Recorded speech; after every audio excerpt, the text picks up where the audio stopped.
মধ্যপ্রাচ্যের আকাশে মিসাইল আর প্রতিরোধী ক্ষেপণাস্ত্রের দ্বন্দ্ব যত তীব্র হচ্ছে ততই সামনে আসছে ইসরায়েলের প্রতিরক্ষা ব্যবস্থার গুরুত্বপূর্ণ দুর্বলতা। চলমান সংঘাতের মধ্যে যুক্তরাষ্ট্রকে ইসরায়েল জানিয়েছে তাদের ব্যালিস্টিক মিসাইল প্রতিরোধে ব্যবহৃত ইন্টারসেপ্টর ক্ষেপণাস্ত্রের মজুদ বিপজ্জনকভাবে কমে গেছে।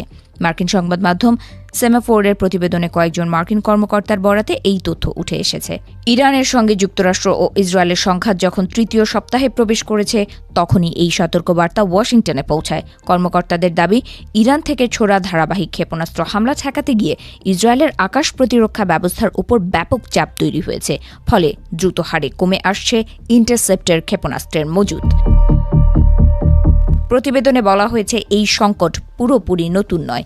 গত বছর ইরানের সঙ্গে উত্তেজনা বাড়ার সময়ও ইসরায়েলের প্রতিরক্ষা ভাণ্ডারে কিছুটা ঘাটতি দেখা গিয়েছিল।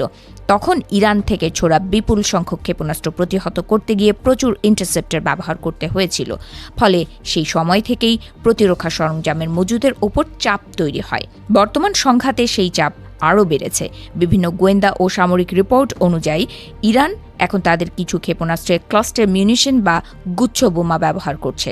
এই ধরনের অস্ত্র লক্ষ্যবস্তুর কাছে পৌঁছে ছোট ছোট বহু বিস্ফোরকে ছড়িয়ে পড়ে, ফলে আকাশে মাঝপথে সেগুলো ধ্বংস করা আরও কঠিন হয়ে পড়ে। প্রতিটি হামলা প্রতিহত করতে বেশি সংখ্যক ইন্টারসেপ্টর ব্যবহার করতে হচ্ছে।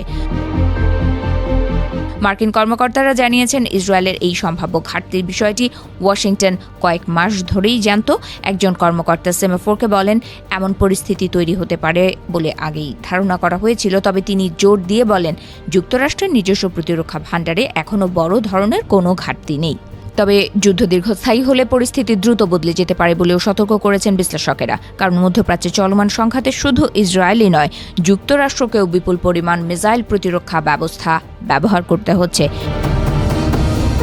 যুক্তরাষ্ট্রের পক্ষ থেকে ইসরায়েলকে অতিরিক্ত ইন্টারসেপ্টর পাঠানো হবে কিনা সেই বিষয়ে এখনও স্পষ্ট কোনো সিদ্ধান্ত জানানো হয়নি।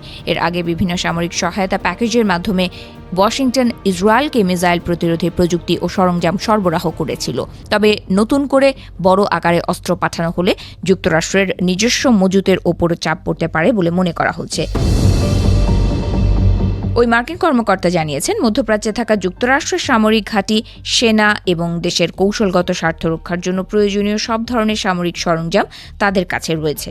একই সঙ্গে ইসরায়েলও এই ঘাটতি কাটিয়ে উঠতে বিকল্প সমাধান খুঁজছে বলে তিনি উল্লেখ করেন। এদিকে যুক্তরাষ্ট্রের প্রেসিডেন্ট ডোনাল্ড ট্রাম্প সম্প্রতি দাবি করেছেন, আমেরিকার হাতে কার্যত অফুরান পরিমাণ যুদ্ধাস্ত্র মজুত রয়েছে, তবে তার এই দাবির সত্যতা স্বাধীনভাবে যাচাই করা সম্ভব হয়নি। গবেষণা প্রতিষ্ঠান Center for Strategic and International স্টাডিজের তথ্য অনুযায়ী গত জুনে ইরানের সঙ্গে 12 দিনের সংঘাতের সময় যুক্তরাষ্ট্র 150টিরও বেশি থার্ড ইন্টারসেপ্টর ব্যবহার করেছিল। সেই সময় এটি ছিল যুক্তরাষ্ট্রের মোট মজুদের প্রায় 1/4।